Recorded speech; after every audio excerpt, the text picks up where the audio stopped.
Is Queen Elizabeth's will being ignored? With royal wills sealed for 90 years, the true details remain hidden. But King Charles and Queen Camilla now control her personal estate. Has Prince William been sidelined in key decisions? Were her assets distributed as expected, or was her legacy quietly reshaped? And how will this impact the future of the monarchy? Let's explore this in detail. For over 70 years, Queen Elizabeth II was the central figure of the British monarchy, leading the institution through social change, political shifts, and global crises. When she passed away on the 8th of September 2022, the world mourned the loss of a monarch who had served longer than any other in British history. But while the official ceremonies honored her legacy, a far more private matter was unfolding behind the closed doors of Buckingham Palace, one that remains hidden from public view to this day. Unlike the wills of ordinary citizens, Queen Elizabeth's final testament was immediately sealed, following a long-standing royal tradition. In the United Kingdom, most wills become public record after a person's passing, allowing anyone to access the details of an individual's final wishes. However, this is not the case for members of the royal family. For over a century, senior royals' wills have been kept secret from the public, a practice that has sparked curiosity and speculation each time a monarch or high-ranking royal has passed away. The decision to seal Queen Elizabeth's will was made by Sir Andrew McFarlane, president of the Family Division of the High Court, the same judge who previously ruled that Prince Philip's will should remain private for 90 years following his death in 2021. In making his decision, McFarlane stated that public access to royal wills could create security concerns and unnecessary media scrutiny that might destabilize the monarchy. This ruling means that no one outside the royal family and a small group of legal professionals will know the contents of the Queen's will in our lifetime. One of the biggest questions surrounding Queen Elizabeth's will is the distribution of her personal wealth and possessions. While the monarchy itself is funded by taxpayers and oversees vast national assets, including Buckingham Palace and Windsor Castle, Queen Elizabeth also had a significant private fortune that she could distribute according to her own wishes. This included properties such as Balmoral Castle in Scotland and Sandringham Estate in Norfolk, both of which were personally owned by the late Queen and are not part of the Crown estate. Additionally, Queen Elizabeth possessed an extraordinary collection of jewelry, artwork, and investments, some of which were inherited from previous monarchs, while others were personal acquisitions over the course of her lifetime. Her jewelry collection alone was said to include over 300 pieces, some of which she wore regularly, while others were gifts from world leaders and foreign royals. Because royal wills are sealed, there is no way of knowing how these assets were divided among members of the royal family. It is widely understood that King Charles inherited the bulk of the Queen's personal wealth, much like Queen Elizabeth herself inherited her own mother's private fortune when she passed away in 2002. One of the reasons for this direct inheritance is the British monarchy's unique tax exemption, which allows assets to be passed from sovereign to sovereign without being subject to inheritance tax. Under normal UK law, an estate valued at over £325,000 is taxed at 40%. However, to protect the financial stability of the monarchy, the British government introduced an exemption in 1993, ensuring that royal wealth could be transferred directly from one monarch to the next without financial loss. Because of this, King Charles likely received Queen Elizabeth's personal fortune in its entirety. This does not mean, however, that other members of the royal family were left without inheritance. It is common for monarchs to set aside private gifts or allocate specific assets to family members in their wills. For example, when Queen Elizabeth, the Queen Mother, passed away, many of her personal jewels were given to her daughter, Queen Elizabeth II. Similarly, Queen Elizabeth's will may have included specific instructions for the distribution of certain heirlooms, such as jewelry or other personal items meant for her children, grandchildren, and great-grandchildren. One of the most debated aspects of the Queen's inheritance is the fate of her personal jewelry collection. While some pieces, such as the imperial state crown, are part of the crown jewels and belong to the state, others were Queen Elizabeth's private property. Throughout her reign, she frequently loaned these jewels to other members of the royal family, particularly to her granddaughters-in-law, Catherine, the Princess of Wales, and Meghan, the Duchess of Sussex. Because of this, Some royal analysts have speculated that the Queen's will may have included provisions for these items to be passed down to specific family members. However, without access to the sealed will, any assumptions about how these assets were allocated remain speculative. The question of who inherits what is not just about wealth, it is also about legacy and symbolism. Jewelry, artwork, and personal possessions often carry historical and emotional significance within the royal family, making their distribution a delicate matter. If Queen Elizabeth left detailed instructions regarding the future of her personal collection, those directives would have been known only to the legal team managing her estate and the individuals named in the will. Beyond material wealth, another key aspect of Queen Elizabeth's will is whether she left behind specific guidance for the monarchy's future. Unlike political leaders who leave written policies and records of their governance, monarchs do not typically write public instructions for their successors. However, it is possible that within her private testament, Queen Elizabeth outlined her personal hopes for the direction of the royal family, something that would remain confidential for decades to come. As king, Charles holds full authority over the monarchy and has already introduced changes to its structure. His decision to focus on a slimmed-down royal family, reducing the number of working royals and emphasizing efficiency, is a reflection of his vision for the institution. Whether this aligns perfectly with his mother's wishes is unknown, but Charles has repeatedly stated that he intends to honor her legacy while shaping the monarchy for the modern age. One of the most influential figures in this transition is Queen Camilla. Since becoming Queen Consort, she has taken on an increasingly public role, supporting King Charles in his engagements and stepping into leadership within various charities and royal initiatives. Although her influence within the monarchy has grown, there is no confirmed evidence that she has played any role in discussions about the Queen's will. Any assumption that Camilla has blocked aspects of the Queen's final wishes would be purely speculative. Similarly, there is no public record of Prince William expressing concerns or shock regarding the execution of his grandmother's will.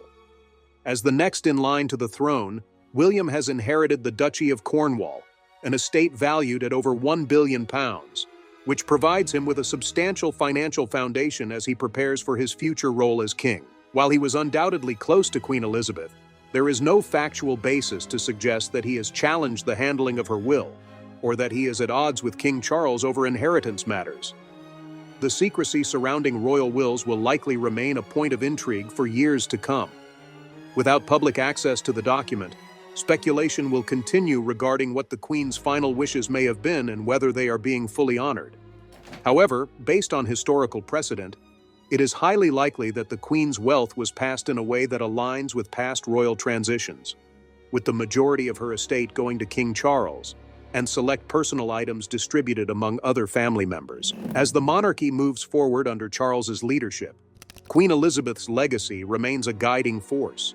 The structure of the royal family continues to evolve, but the traditions she upheld will shape the institution for generations to come.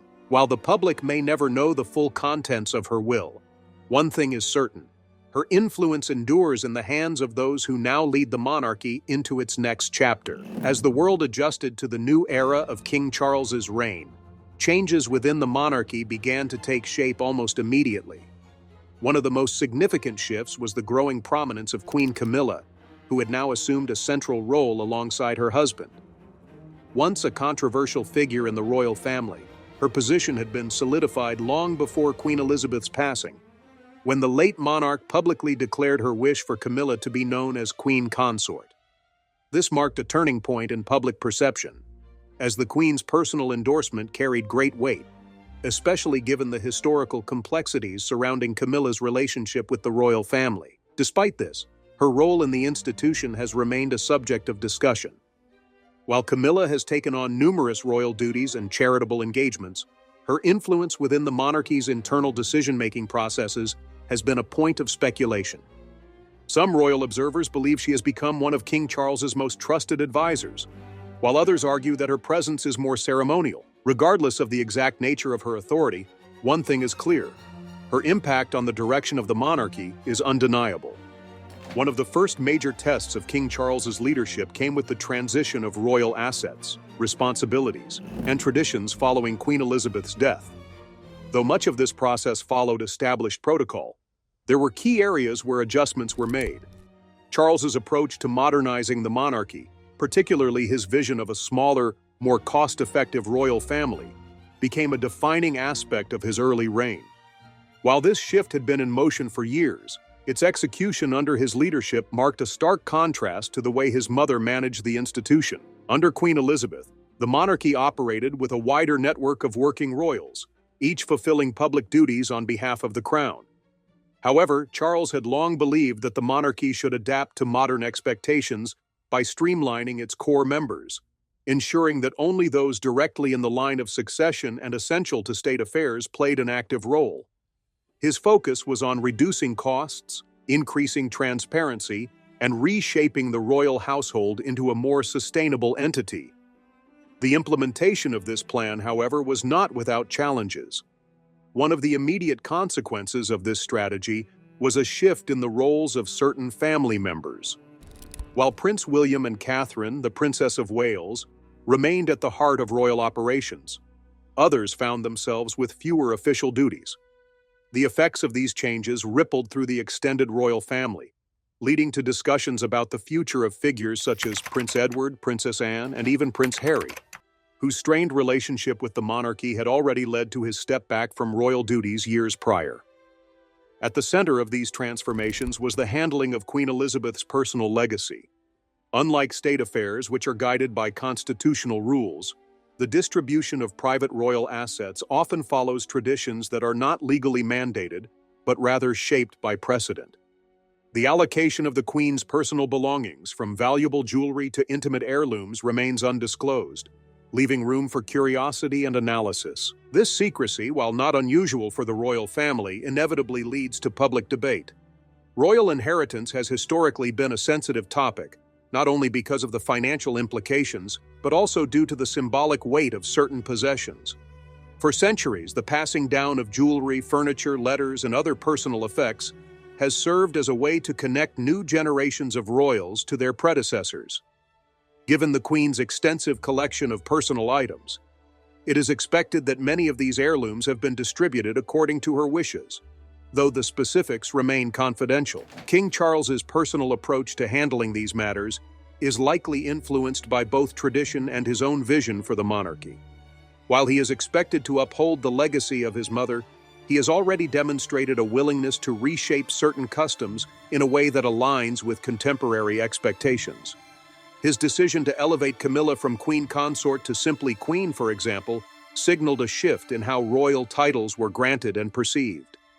Though this move was met with mixed reactions, it underscored the king's ability to redefine certain aspects of the monarchy according to his leadership style.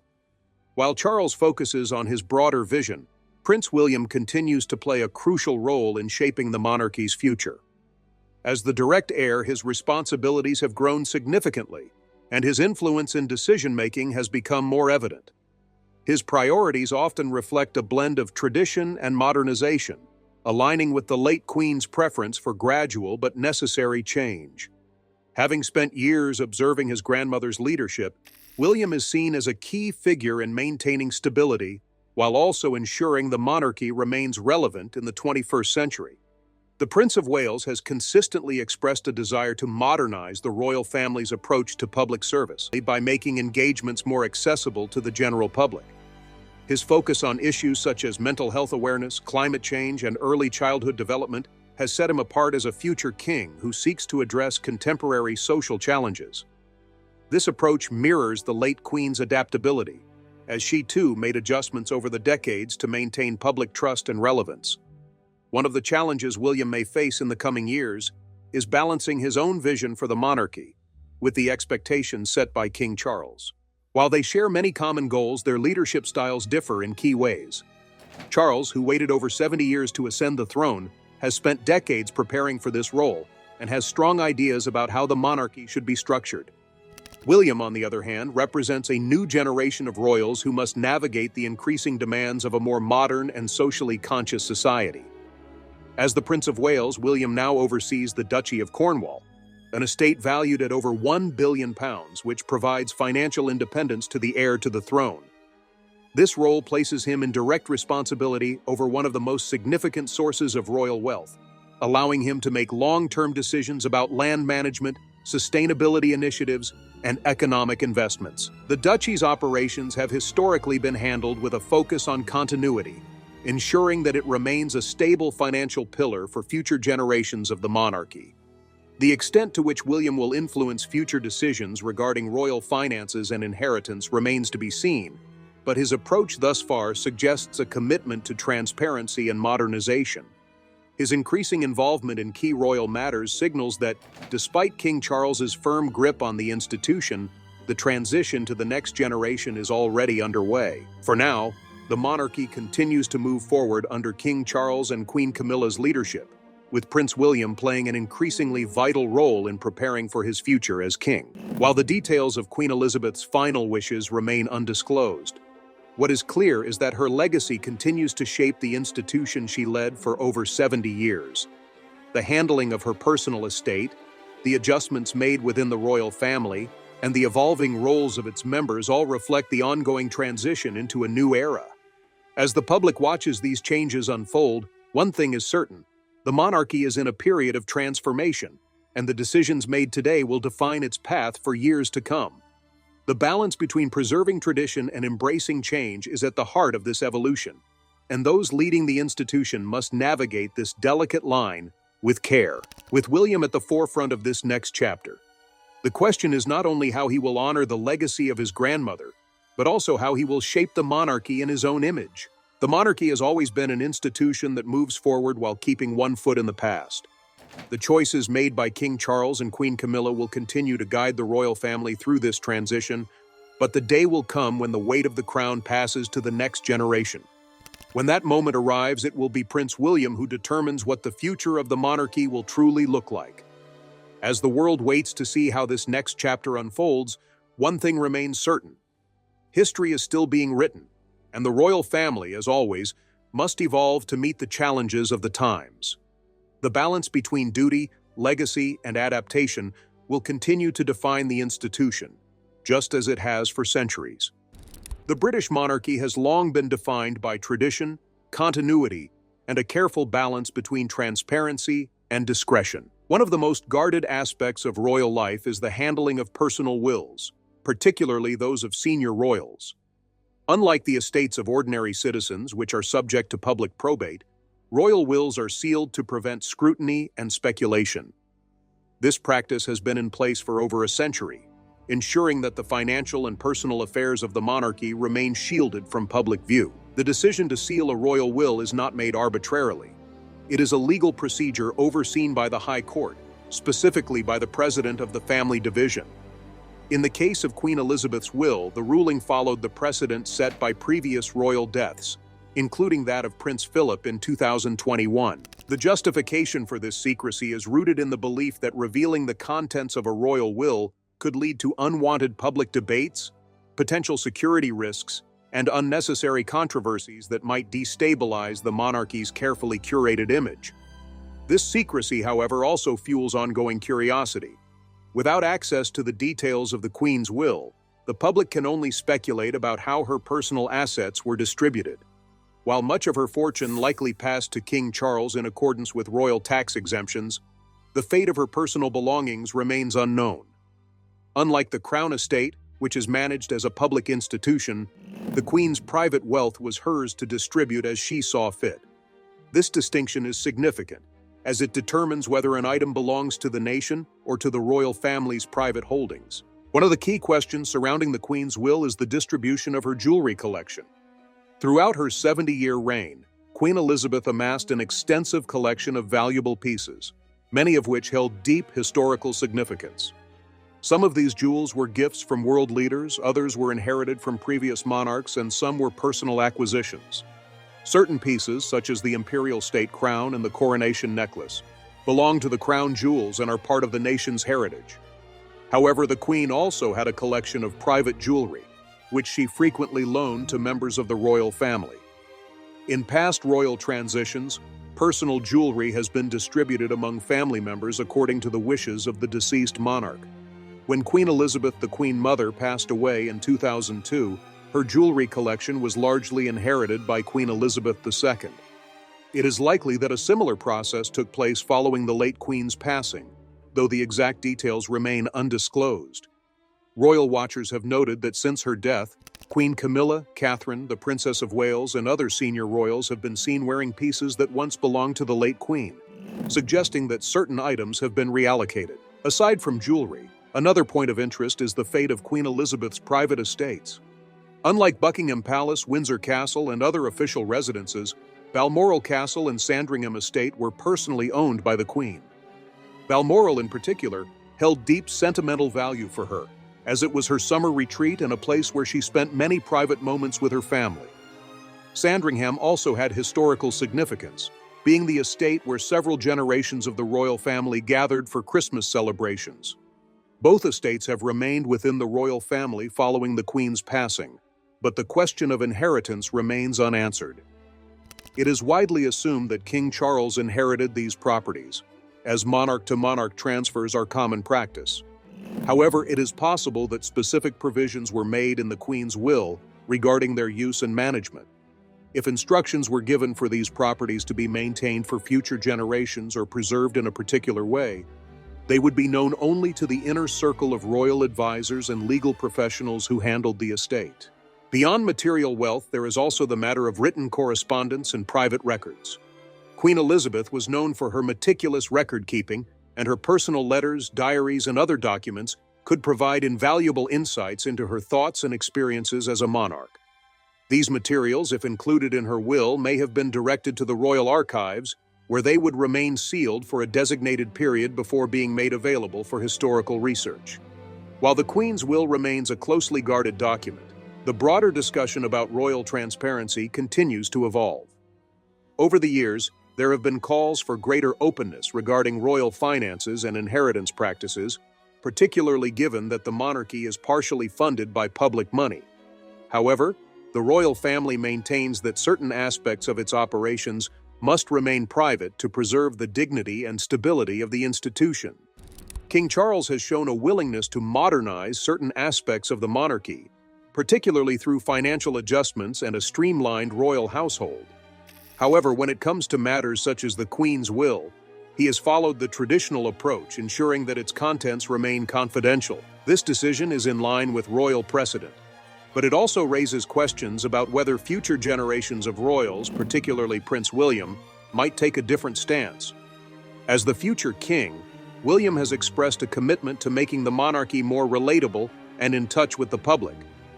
His leadership style suggests a shift towards increased engagement and transparency, particularly in areas where public interest is high.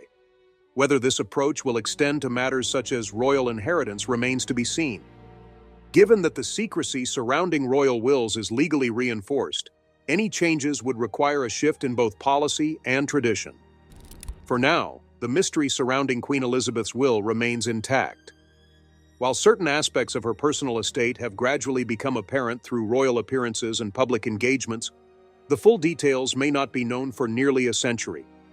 Until then, discussions about the Queen's final wishes, the future of her personal belongings, and the ongoing transition of the monarchy will continue to be a subject of interest for historians, royal watchers, and the general public alike.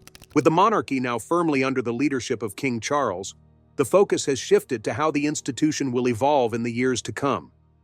While many aspects of royal life remain unchanged, there is an undeniable sense that a new chapter is unfolding, one that is shaped by both tradition and adaptation. As the world watches, the royal family must navigate this period of transition carefully, ensuring that it maintains its place in the modern era while upholding the legacy of those who came before. The British monarchy has always functioned within a delicate balance of tradition and modernization, ensuring that it evolves without compromising its historical foundations. This balance is particularly evident in matters of inheritance and financial management, where established customs dictate the transition of wealth and assets from one generation to the next, while official state properties and funds are governed by constitutional rules. The personal wealth of monarchs follows a more private path, often determined by sealed wills and discreet financial arrangements. With King Charles now fully settled into his reign, The management of royal assets continues to reflect both his personal leadership style and the expectations set by his predecessors. Much of the late Queen Elizabeth's private estate is believed to have transferred directly to him, a practice reinforced by the monarchy's exemption from inheritance tax when wealth is passed from sovereign to sovereign. This ensures continuity and stability within the institution, preventing the depletion of assets that have been maintained within the royal family for generations. Beyond financial considerations, the symbolic aspect of inheritance also plays a significant role.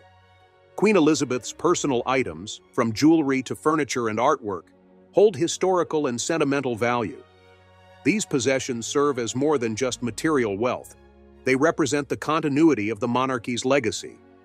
While some of these items have already appeared in public, worn by senior royals such as Queen Camilla and the Princess of Wales, the full extent of their distribution remains known only to those within the royal household.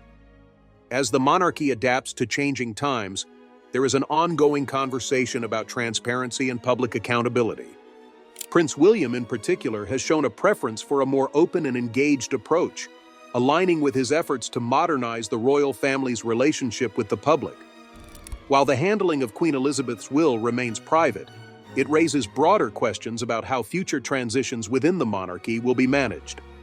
Whether the traditional secrecy surrounding royal wills will continue, or whether a shift toward greater disclosure will emerge under future reigns, remains an open question. As the monarchy moves forward under King Charles's leadership, the question of how Queen Elizabeth's influence will continue to shape its future remains significant. Her reign was defined by a careful balance between tradition and adaptation, ensuring that the institution remained relevant while maintaining its historic foundation. Now, as Charles and the next generation of royals navigate the responsibilities left behind, the choices they make will determine the monarchy's direction in the years ahead. Prince William's role in this transition cannot be understated. As the direct heir, he has already taken on significant responsibilities, overseeing the Duchy of Cornwall and stepping into a more prominent public position. His approach to royal duties reflects a focus on modernization, with an emphasis on making the monarchy more accessible and engaged with contemporary issues. His commitment to causes such as mental health awareness, environmental sustainability, and community outreach demonstrates his vision for a more relatable and transparent royal family. At the same time, the traditional structure of the monarchy remains intact, ensuring continuity with past generations. While changes have been introduced under King Charles, including a streamlined royal household and a refined approach to public engagements, the fundamental principles of monarchy, duty, service, and stability remain at its core. The legacy of Queen Elizabeth continues to be felt in the way these transitions unfold, as the royal family honors her lifelong dedication to the institution. Public perception will play a crucial role in shaping the monarchy's future. As expectations evolve, the balance between maintaining historical customs and embracing modern values will be an ongoing challenge. While secrecy around royal wills and financial matters has long been an accepted practice, discussions around transparency and accountability are becoming more prominent. Whether future monarchs will adjust these traditions remains to be seen, but it is clear that the way the royal family manages its affairs will continue to be closely observed. As the reign of King Charles progresses, the focus gradually shifts toward the next era of leadership. The monarchy has always been an institution that evolves with time, and the decisions made today will shape its future for generations to come. Queen Elizabeth's influence endures not just in the traditions she upheld, but in the values she instilled in those who will one day take her place. The royal family now stands at a crossroads, balancing its past with the ever-changing expectations of the world around it. With that, we have reached the end of today's video. If you have come this far with us, be sure to check out other videos on the channel.